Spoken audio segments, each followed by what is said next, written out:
Good morning student, fitter की class में आपका स्वागत है। लास्ट क्लास में हमने सेफ्टी की क्लास हमारी चल रही थी, उसी के आगे कुछ हम और चीज़ें बताने जा रहे हैं। सेफ्टी में अगर किसी को दुर्घटना हो जाती है तो हम फर्स्ट एड देते हैं। फर्स्ट एड जो हमारे पास वहाँ पे उपचार होता है, ये एक कृत्रिम व्यवस्था होती है जिसके जरिए दुर्घटनाग्रस्त व्यक्ति की हम जान बचाने का प्रयास करते हैं। तो ये एक बहुत इम्पॉर्टेंट चीज़ है व्यावसायिक सुरक्षा में। तो आइए देखते हैं इस टॉपिक को। फर्स्ट एड उद्देश्य क्या है? प्रिजर्व लाइफ, हमको जान बचाने का प्रयास करना है सामने वाले की, है ना, उसकी संभावनाओं को बढ़ाना है जिससे उसका जीवन बच सके।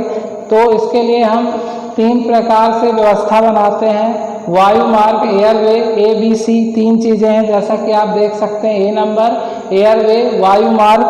B नंबर ABC आप याद करेंगे तो आपको ध्यान रहेगा ब्रीथिंग, श्वसन के माध्यम से।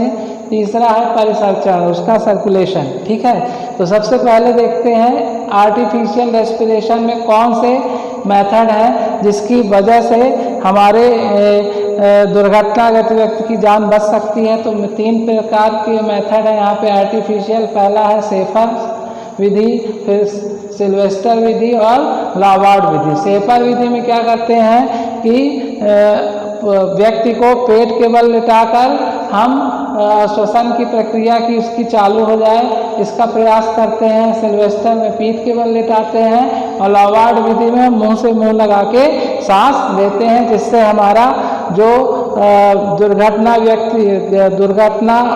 दुर्घटना जिसके साथ घटी ऐसे व्यक्ति के साथ, तो उसकी जान को बचाया जा सके।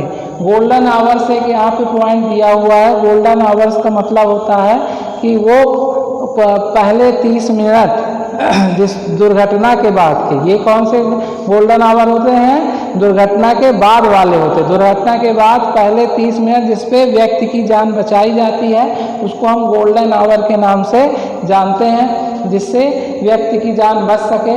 इसके बाद जो है सॉफ्ट स्किल, ये तो मतलब आपका क्या हो गया कि सेफ्टी के लिए अगर दुर्घटना हो गई उसके बाद हमको क्या करना है। लेकिन सॉफ्ट स्किल में क्या क्या चीज़ें हैं जो आपको दुर्घटना से बचाएंगी?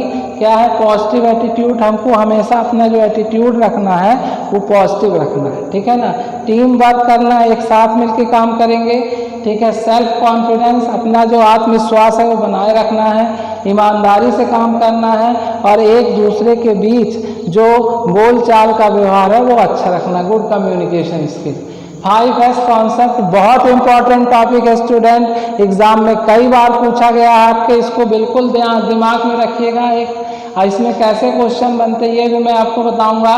5S कॉन्सेप्ट है reduce waste in increasing production rate.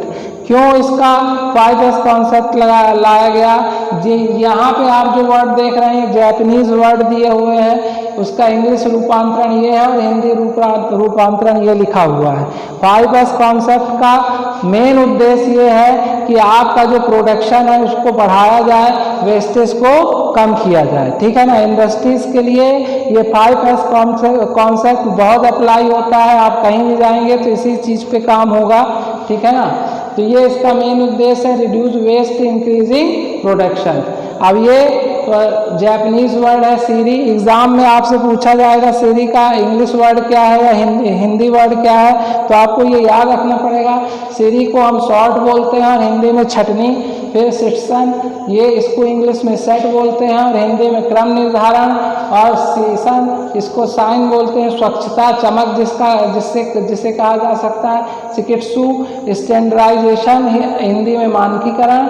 और शिक्षुके मतलब सस्टेन, स्व अनुशासन। कहते हैं ये 4 चीज़ अगर अप्लाई हो तो 5वां ऑटोमेटिक अप्लाई हो जाता है। छटनी का मतलब होता है कि हमको खराब जिनका उपयोग नहीं हो रहा उसको हटा देना है। ठीक है, क्रम निर्धारण मतलब जैसा हमारा प्रोसीजर है काम का उसके हिसाब से हमको अपने काम को करना है। ऐसा नहीं है मशीन के जो सेटिंग होगी वो ऐसा नहीं कि पहले हमारा कच्चा माल आ जाए फिर फाइनल प्रोडक्शन आ जाए, नहीं, जो कच्चे माल के बाद जो प्रोसीजर जैसे सेट किया जा रहा है उस हिसाब से हमको मशीनों को सेट करना है, क्रम से निर्धारित करना है, जिससे हमारा जो समय है आने जाने का वेस्टेज ना हो, है ना, प्रोडक्ट जो ऊर्जा का वेस्टेज ना हो, सारी चीज़ें सिस्टमेटिक रहें। तो ये क्रम निर्धारण, स्वच्छता सफाई बहुत आवश्यक। अगर सफाई नहीं होगी तो दुर्घटना का कारण बनेगा, माल खराब होगा, वेस्टेज ज़्यादा होंगे, इसलिए स्वच्छता बहुत ज़रूरी है। ठीक है ना। मानकीकरण, एक स्टैंडर्डाइज्ड चीज़ों का हमको उपयोग करना है, जैसे समय पे ग्रेसिंग ऑयलिंग, सही मशीनों का उपयोग, सही प्रोडक्ट का उपयोग, सारी चीज़ों में स्टैंडर्डाइजेशन होता है स्टूडेंट। तो हमको स्टैंडर्डाइज चीज़ों का उपयोग करना है, चाहे काम के प्रति हो चाहे मशीन के प्रति हो। ठीक है ना। अगर ये चीज़ें अगर हम करते हैं तो ये पांचवा जो स्वयं अनुशासन है इसी के आधार पर लागू हो जाता है। एग्जाम में जो क्वेश्चन आते हैं वो आपको इनको याद करना पड़ेगा। शिशु सेट्स क्रम निर्धारण, ये पूरा शहरी शॉर्ट छटनी, क्योंकि इससे ये भी पूछ सकता है, इससे इसको भी पूछता है। ठीक है ना। पांचों के बारे में कहीं से भी आपको एक क्वेश्चन बना के जरूर आता है, ध्यान दीजिएगा आप, बहुत इंपॉर्टेंट है।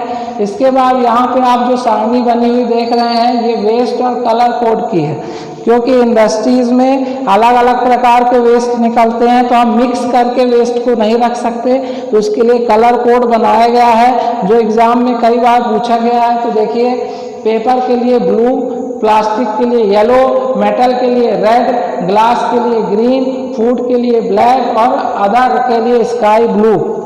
तो वेस्टेज आपको मिक्स करके नहीं रखना, अलग अलग बॉक्स पे रखना, इसके लिए अलग अलग कोड बनाया गया है। तो अगर कोई चीज़ समझ में नहीं आती तो रिपीट करके देखें, इनको ज़रूर नोट डाउन कर लें, ये आपके लिए बहुत इम्पोर्टेंट है। अगली फिटर क्लास में फिर आप लोगों से मुलाकात होती है। ये क्लास कैसी लगी ज़रूर कमेंट करके बताएं, जिससे हम आगे भी आपके लिए और कुछ वीडियोज़ बना सकें जो आपकी ITI के एग्ज़ाम के लिए बहुत हेल्पफुल होंगे। धन्यवाद।